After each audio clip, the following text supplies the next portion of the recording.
Yo les gars, c'est Anto, j'espère que vous allez bien. Aujourd'hui on se retrouve pour une nouvelle vidéo et un nouveau concept sur la chaîne. Avec un pote en fait, on a l'habitude de se partager à chaque fois nos L qu'on prend lors des raffles de basket. Et du coup je me suis dit que j'allais faire une sorte de journal de bord où en fait j'allais répertorier tous les raffles que j'allais faire dans le mois. Voilà, mettre ça en vidéo et ensuite à la fin faire un bilan de tout ce que j'ai gagné. Si je gagne un truc, pour un peu montrer la réalité des choses aujourd'hui, c'est que même si tu participes à une dizaine de raffles par paire, en fait tu as peu de chances de gagner réellement le droit d'acheter la paire. Les raffles, c'est les tirages au sort qui te permettent de pouvoir acheter la paire.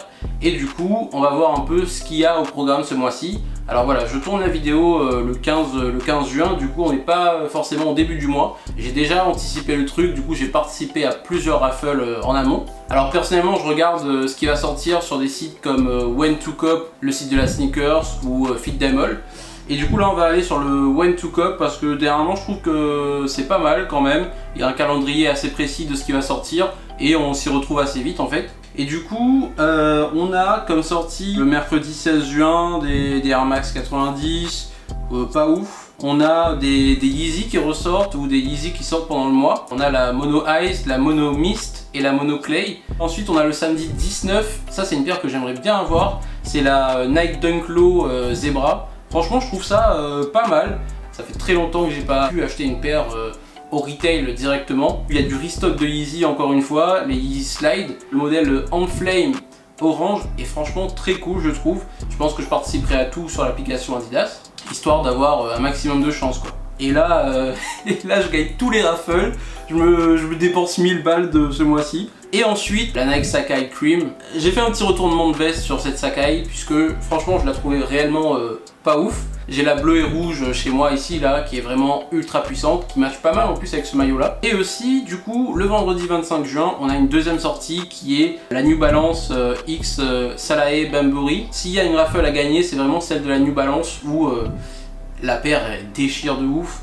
Très cool. Sur Noir Foncé j'ai participé à plusieurs raffles pour des dunks. Ensuite sur N j'ai participé à 4 raffles cette fois-ci, toujours pour des dunks. Et ensuite sur BSTN j'ai participé à 2 raffles encore une fois, cette fois-ci pour des modèles Nike X Sacai sur les modèles Blazer. Alors je suis pas fan du tout de la paire, mais voilà, c'est juste l'histoire de remplir cette liste de raffles. Et ensuite voilà, faire un bilan, un pourcentage de combien de raffles je peux gagner pendant ce mois. On va atteindre je pense une bonne trentaine de raffles honnêtement. Je vais faire une première vidéo ici voilà où je vous introduis le sujet. Et ensuite une dernière vidéo où voilà, là je vais vous balancer tous les résultats. Et on va voir est-ce que je suis le grand gagnant de ce mois-ci ou le grand perdant. Pour l'instant c'est le début de cette vidéo et on se retrouve tout de suite pour vous pour la suite.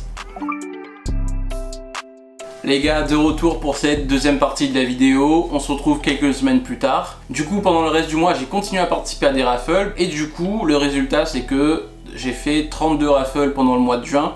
Un peu déçu parce qu'en fait il y avait les Sacai Cream qui devaient sortir, qui finalement ont été reportés. Comme d'habitude un peu avec les Sacai qui avaient déjà eu auparavant plusieurs reports sur les autres modèles. J'ai aussi pas pu participer à toutes les raffles que je voulais sur les Yeezy Slide. Et du coup voilà, on se retrouve avec 32 raffles dans le mois de juin, ce qui est quand même pas mal puisque les paires qu'il y avait étaient pas ouf. On est principalement sur des Dunk, il y a de la Yeezy 450 aussi, les New Balance Salae Bambury qui était pour moi la paire du mois. J'ai vraiment accroché à cette paire là.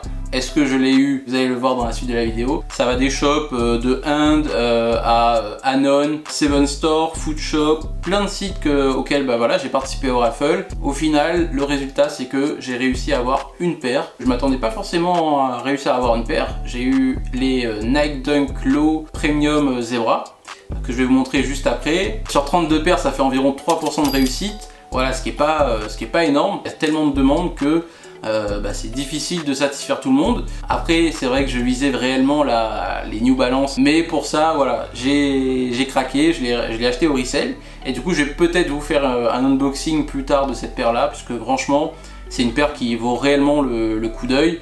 Et du coup on en reparlera sans doute dans une prochaine vidéo. En attendant du coup je vous montre un peu la Nike Zebra que j'ai eue et je vous raconte un peu ce qui s'est passé par rapport à ça, puisqu'il y a un truc à dire.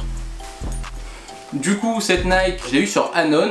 J'étais grave content quand je l'ai eu parce que bah voilà, hein, ça faisait une paire de gagner dans dans cette vidéo. Le prix c'était 110 il me semble, le prix d'une Dunk quoi. Et franchement la paire elle est cool, petite paire noire et blanche comme ça, avec des détails qui rappellent du coup la peau d'un zèbre. Je suis assez surpris de la qualité d'une Dunk en fait, pas forcément dans le bon côté puisque je trouve qu'en fait la paire elle est très fine, ça marque beaucoup sur le devant de la paire.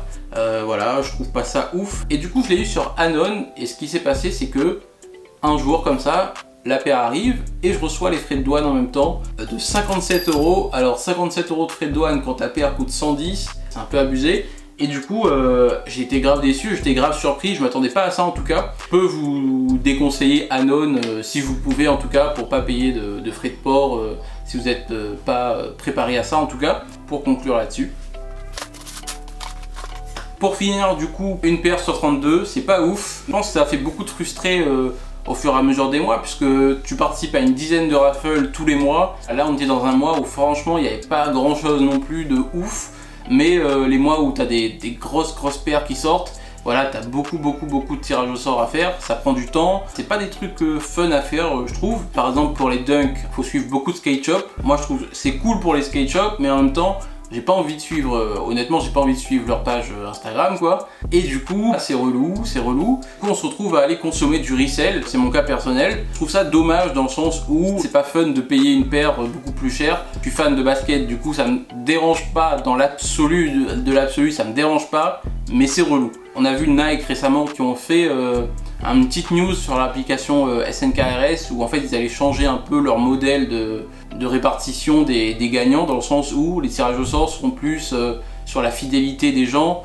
voilà, leur implication au niveau de l'application. Ils ont aussi dit n'essayez pas d'avoir des potes etc, puisque vous n'allez pas avoir de nouvelles paires. Personnellement bah, j'attends de voir. Je pense qu'il faut aussi travailler sur la partie d'après, la partie du resell tout simplement. Sur Vinted, j'ai pas envie d'acheter une paire sur Vinted parce que il y a zéro confiance dans une personne sur Vinted quoi. Les shops à Paris, je trouve que c'est un peu cher. C'est vraiment les shops en ligne, StockX ou Klek, parce que en tant que consommateur, je pense prix directement. With the New, les prix sont un peu plus hauts. Kiki's, les prix aussi sont assez chauds. Tu te retrouves avec des écarts de prix entre les magasins qui sont pas ouf. Après voilà, en réalité, j'ai pas grand chose à dire de plus. C'était plutôt une petite vidéo pour faire une petite expérience, puisque j'avais pas forcément vu ça sur YouTube, et parler un peu au final du côté resell de sneakers, de parler un peu de l'écosystème sneakers actuellement, où voilà, je trouve qu'on est beaucoup amené à consommer du resell, et pas forcément du resell à bas prix quoi. En tout cas, si la vidéo vous a plu, n'hésitez pas à vous abonner, lâcher un commentaire, dites-moi ce que vous en pensez des raffles des différents magasins, comment ils s'y prennent, etc. Qu'est-ce que vous en pensez du resell, et je vous dis à la prochaine pour une nouvelle vidéo.